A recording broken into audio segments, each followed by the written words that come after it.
ერთ-ერთ ვიდეო ბლოგში დღეს ვთქვი, რომ ბიზინა ივანიშვილს არ გასკვანჩავს ამერიკის შეერთებული შტატების ზუსტად ისე, როგორც გასკვანჩა ნიკოლას მადურო მეთქი და ყველაც ამაზე რჩები. ბიზინა ივანიშვილს არ გასკვანჩავს, ბიზინა ივანიშვილის წინააღმდეგ ისეთ ან მსგავს სპეცოპერაციას არ ჩაატარებს ამერიკის შეერთებული შტატები, როგორი ოპერაციაც მან ჩაატარა ნიკოლას მადუროს წინააღმდეგ. იცით თქვენ რომ 30-35 მაქსიმუმ 40 წუთი დასჭირდა, რომ ეს ბაქიბუქა კაცი მადურო, რომელიც ფის სვიროდა მანამდე, ხოლო უფრო მანამდე კი იყო მტარვალი და აწამებდა მეთქი ასე ვიტყვი მთლიანად ვენესუელას და ვენესუელის ხალხს, ეს კაცი 30-40 წუთში გაანეიტრალა. არ გასკვანჩავს ანუ ბიზინა ივანიშვილს ანუ სპეცოპერაციას, ასე მაგალითად აბას თუმანში არ ჩაატარებს კლავაც ამაზე რჩები, არ აიყვანს და მე არ გადაიყვანს როგორღაც ამერიკის შეერთებულ შტატებში და არ ამოამწყდებს ასე მაგალითად ნიუ-იორკის საპატიმროში და არ გაასამართლებს ამერიკის შეერთებული შტატების კანონებით. ეს აპრიორი ასეა, თუმცა ბიზინა ივანიშვილი ამაზე რომ ფიქრობს, ბიზინა ივანიშვილი ამაზე რომ ღელავს, ბიზინა ივანიშვილი ცოტა რომ ანერვიულებული, ეს იოლი განსაჭრეტია, თუ მადუროს მოუგრიხეს კისერი, მეც მომიგრეხენო ამას ეს წაეფიქრა მინიმუმ ერთხელ ბიზინა ივანიშვილს, კი ამიტომაც მე ვთქვი წინა ვიდეო ბლოგშიც და ახლაც გავიმეორებ, რომ ბიზინა ივანიშვილის პარანოია თვალსაჩინოა მაღალი ალბათობით და კი ამიტომაც ის დაცვას გააძლიერებს მაღალი ალბათობით, დაცვას მიხედე ხვედელიძის მეუღლე დაცვას მიხედე მეთქი ასეც მოუწოდე ქალბატონ ეკატერინეს უნდა მიხედოს მეუღლის დაცვას, საკუთარ დაცვას, საკუთარი ოჯახის დაცვას, თუმცა სადაც 30-40 წუთი დასჭირდა ამერიკის შეერთებულ შტატებს თვით ნიკოლას მადუროს გასკვანჩივისათვის, ახლა დაახლოებით 15-20 წუთი, 10-15-20 წუთი დასჭირდება ბიზინა ივანიშვილის წინააღმდეგ მსგავსი აქტის წარმატებით და გვირგვინებისათვის, სადაც არ უნდა იყოს ბიზინა ივანიშვილი, რამდენად ღრმაც არ უნდა იყოს მისი სამალავი მადუროს სამალავზე ღრმაც რომ იყოს იმ შემთხვევაშიც, მაგრამ კიდევ ერთხელ ვიმეორებ, რომ მაღალი ალბათობით ამერიკა ამ მეთოდს ბიზინა ივანიშვილის წინააღმდეგ არ გამოიყენებს, სხვა მეთოდებით მოუგრეხს ის აქაურ დიქტატორს კისერს. ესეც ფაქტია, მისი განეიტრალება გარდაუვალია და გარდაუვალია იმიტომ თქვენის ნებართვით ასე ვიტყვი, რომ ქართველი ხალხი უკვე არის კონსოლიდირებული და შეთანხმებული იმაზე, რომ ბიზინა ივანიშვილი ამ ქვეყანას ანგრევს და კიდევ უფრო მეტად იქნება შეთანხმებული და კონსოლიდირებული, მათ შორის შთაგონებული იმისა და გამო, რაც მოხდა მადუროს თავს, რაც მოხდა ვენესუელაში, ეს ჩვენთვის წესითა და რიგით დამატებითი არგუმენტი ბჭყალებში თუ უბჭყალებოდ უნდა იყოს, საიმისოდ რომ ჩვენ არა მარტო ლოცვა გავაძლიეროთ ბიზინა ივანიშვილის მოცილების თვის, არამედ გავაძლიეროთ ბრძოლაც ბიზინა ივანიშვილის წინააღმდეგ, რომელიც აქაური მადურო მეთქი ვიტყვი ასე, და მეცაც გეტყვით მადუროზე უარესია, იმიტომ რომ ის დე-ფაქტო პრეზიდენტი მაინც იყო, ბიზინა ივანიშვილი არც დე-ფაქტო პრეზიდენტია, არც დე-ფაქტო პრემიერ-მინისტრია, მესმის არგუმენტი ამგვარი და მეც ვიზიარებ, რომ ბიზინა ივანიშვილი კი აქაური მადუროა, მაგრამ ისეთი დანაშაულები ქართველი ხალხის წინაშე მას არ ჩაუდენია, როგორი დანაშაულებიც ჩაიდინა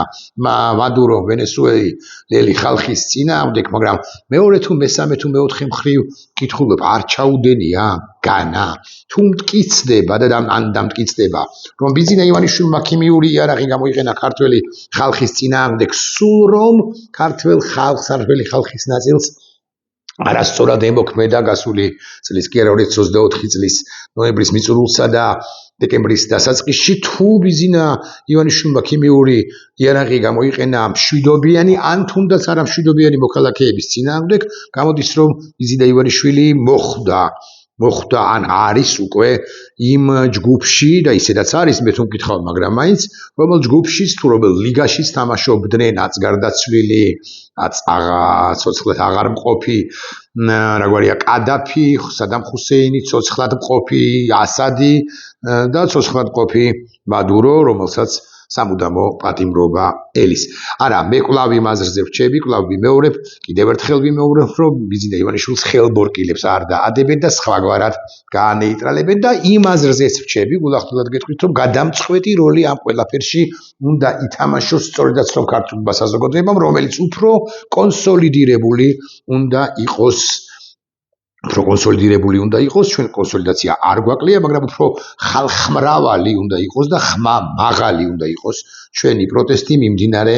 ახლახან დამდგარ 2026 წელს. სწორედ ამის შემდეგ ამერიკის შეერთებული შტატები მიიღებს გადაწყვეტილებას, მეთქი უფრო მკვეთრი იქნება ბიზნა ივანიშვილის რეჟიმის მიმართ, რომელიც ეგრა მაგის პასუხია მტკიცდება ან საფუძვლიანი ეჭვი არსებობს იმასთან დაკავშირებით, რომ ეხმარება რუსეთს, ეს ერთი და ძალიან მნიშვნელოვანი არგუმენტია ზოგადად დასავლეთისთვის ბიზნა ივანიშვილის წინააღმდეგ ეს ეხმარება რუსეთს მრავალ მხრივ, მათ შორის ეხმარება რომ რუსეთმა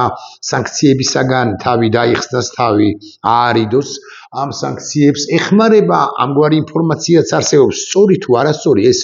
გასარკვევია, რასაკვირველია, მაგრამ ირანის მიმართულებით რუსეთი რომ აგზავნის საკუთარ სამხედრო თვითმფრინავებს ირანის მომარაგებისათვის შეიძლება იყენებს საქართველოს საჰაერო სივრცეს და ეს კიდევ ერთი წითელი ხაზი იქნება დასავლეთისთვის ბიზნა ივანიშვილის მიერ გადაკვეთილი და კიდევ ასე შემდეგ ეხმარება ცალკეულ სხვა წვრილ თუ მსხვილ საკითხებში, მოკლედ უფრო რუსულ გუნდში თამაშობს და მაგრამ აქაც კვლავ ვიმეორებ თუ ქართველი ხალხის ხმა არ იქნება უფრო მჭექარე, დასავლეთი ასაკვირველია იქნება ბიზნა ივანიშვილის მოწინააღმდეგე, ბიზნა ივანიშვილი ცდილობს დასავლეთთან ურთიერთობის დალაგებას, ბარემ ვიტყვი,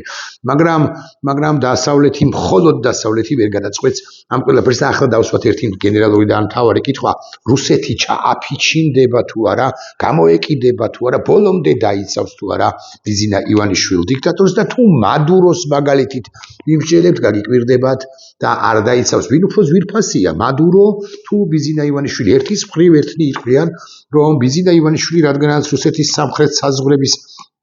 სახელმწიფოს de-facto მმართველია, რომელიც ამ საკითხებში ეხმარება რუსეთს, ბიზნა ივანიშვილი უფრო ძვირფასია ვიდრე მადურო და ეს სიტყვა რასაკვირველია, მართალი იქნება მართებული სიტყვა, მაგრამ მეორეს მხრივ არ დაგავიწყდეს, რომ ამერიკის შეერთებული შტატების მეტნაკლებად სიახლოვეს არსებული ვენესუელა რუსეთის სტრატეგიული პარტნიორი იყო, ამ დიდი ხნის წინ სტრატეგიული პარტნიორობა კიდევ ერთხელ დაადასტურეს ამ სახელმწიფოებმა, მადუროს რეჟიმმა და პუტინის ასევე რეჟიმმა, რუსეთმა განაცხადა, რუსეთი დაიქადნა, რომ მადუროს დაიცავს ნებისმიერ შემთხვევაში და სად არის ახლა თქვენი მადურო, გაგიკვირდება თქვენი რა ქართული ოცნების მადურო, არა, რუსების მადურო, მოდი ესე ვიტყვი, ქართული ოცნებას რუსეთია, მაგრამ მაინც სად არის ახლა მადურო, სად არის და ნიუ-იორკში საპატიმროში და მისთვის შეაქვთ ეგრეთ წოდებული პაიოკი,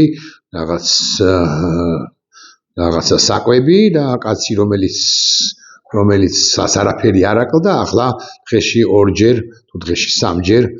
საუზმობს, სადილობს და ვახშმობს და ფრიად უკმაყოფილოა იმით რა პირობებიც არის შექმნილი იმ საპატიმროში, რომელშიც ის და მისი მეუღლე იმყოფები ან. რუსეთმა მიატოვა რეალურად ყველა დიქტატორი, ამის თქმა მინდა და დაკარგავს ყველა იმ მიატოვებს ყველა იმ დიქტატორს, რომელსაც ამ დიქტატორის ხალხი შეეწინააღმდეგება, ეს რომ ვიცოდეთ და ეს ხელისუფლება თუ დაკარგავს, ეს თუ ის ხელისუფლება დაკარგავს ლეგიტიმაციას, მადურომ დაკარგა ლეგიტიმაცია, ჯერ ერთი ხალხჭერები გააყალბა, ეს ძალიან მნიშვნელოვანი ფაქტორია და მეორე ის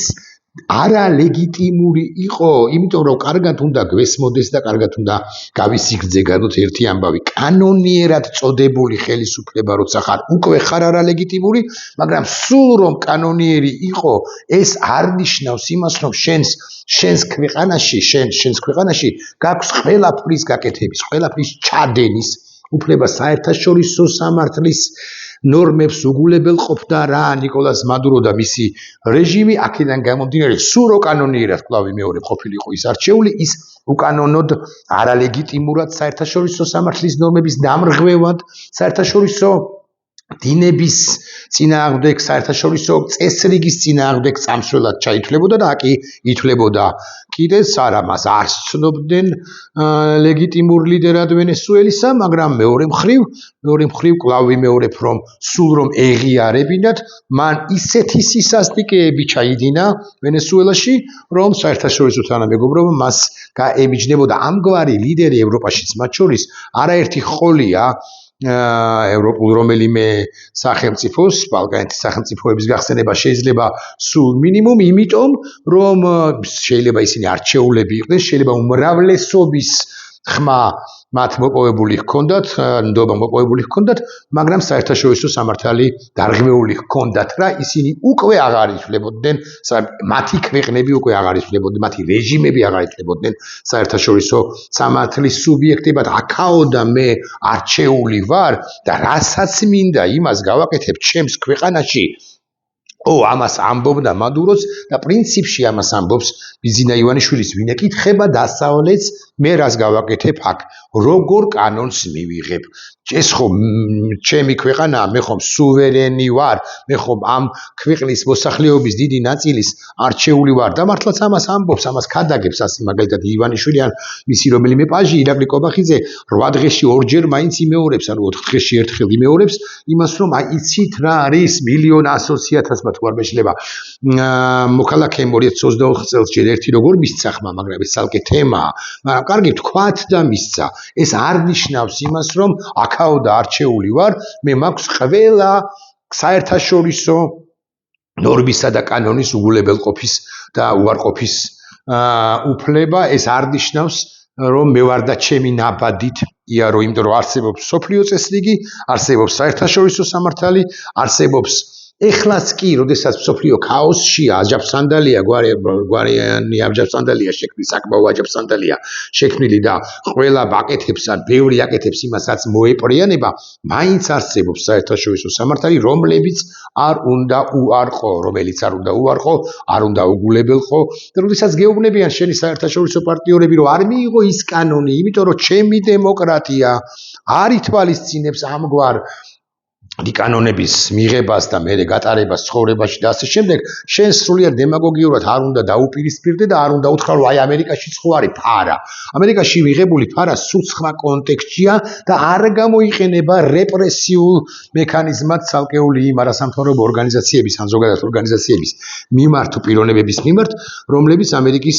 შეერთებულ შტატებში ოპერირებენ საქართველოს ხელისუფლებამ ამ ეგიდით ასე მაგალითად ფარაზე რო ვილაპარაკოთ რაღაცა კანონები მიიღო იმისათვის რომ დაესაჯა ოპონენტები ესეც უნდა გვახსოვდეს საბოლოო ჯამში კვლავ მინდა გავიმეოროთ და ხმალო აბზაცია პრაქტიკულად ან ბოლო წინადადები ჩვენზეა დამოკიდებული ბევრი რამ და კიდევ ერთი რაშუაშია ახლა სომხეთი აი სომხეთში მაგალითად სადაც ხალხი არის პრინციპში კონსოლიდირებული ფაშინიანის ხელისუფლების ფაშინიანის ანტირუსეთული ხელისუფლების გარშემო მაგალითად მოლდოვაში სადაც უფროა მაია სანდუს ანტირუსეთული ხელისუფლების გარშემო კონსოლიდირებული მაგალითად უკრაინაში მით უფრო უკრაინაში სადაც ზელენსკის გარშემო ეს ამიჩავს რომ ოპონენტი არ აყავს ნიკოლ ფაშინიანს ან მაია სანდუს ან ვოლოდიმირ ზელენსკის მაგრამ პრინციპში ყველა ხდება რამდენად აუცილებელია ამ სახელმწიფოების გადარჩენა და რამდენად სერიოზული მტერია რუსეთი და ამ თვალსაზრისით არის კონსოლიდაცია ხელისუფლებების გარშემო იქ რუსეთს ძალიან გაუჭირდება სახელმწიფო გადატრიალების მოწყობა რეჟიმ ჩეინჯი და ამერიკის შეერთებულ შტატებს გაუადვილდა მეთქი ასე ვიტყვი მადუროს მოცილება მათ შორის იმიტომაც რომ პრინციპში ვენესუელელი ხალხი უმრავლესობა მაინც თქვენი ცნებართვით ასე ვიტყვი და მას ადასტურებს კადრები რომლებიც გავრცელდა უკვე ვრცელდება უკვე დღევანდელი კადრები ვენესუელიდან სხვადასხვა ქალაქიდან იყო ანტიმადურო იმიტომ რომ ის აღრჩობდა ბიზინა ივანიშვილის აღრჩობს მეთქი ქართულ საზოგადოებას აღრჩობს ქართულ სახელმწიფოს ეს უმნიშვნელოვანესი პოინტია რომელიც თითოეულმა ჩვენგანმა უნდა გაითვალისწინოს რუსეთმა მიატოვა ყველა ასადი მიატოვა და მადურო მიატოვა და მიატოვებს ბიზინა ივანიშვილსაც რომ ვიცოდეთ მაინც ოღონდ ბევრი რამ სწორედაც რომ ჩვენ უნდა გავაკეთოთ და ამის შემდეგ დასავლეთის მხარდაჭერა არა აწკაპნა თუ მოტაცება ბიზინა ივანიშვილისა ხო გასკვანჩა ივანიშვილისა არა მაგრამ სხვა მეთოდებით ბიზინა ივანიშვილისათვის კისრის მოგრეხვა რომ ვიცოდეთ გარანტირებული იქნება. ნახვამდის.